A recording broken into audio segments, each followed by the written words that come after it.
کیا صدقہ اور قرض حسن دو الگ الگ اصطلاحیں ہیں؟ بالکل دو ہیں۔ اصل میں مد جو ہے تو سورہ بقرہ میں نے بڑی تفصیل سے بیان کیا تھا۔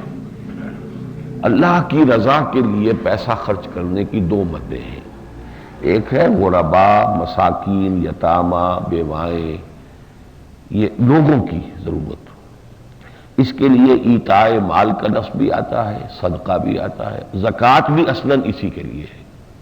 اصلاً اگرچہ ایک مد اس میں فی سبیل اللہ بھی ہے۔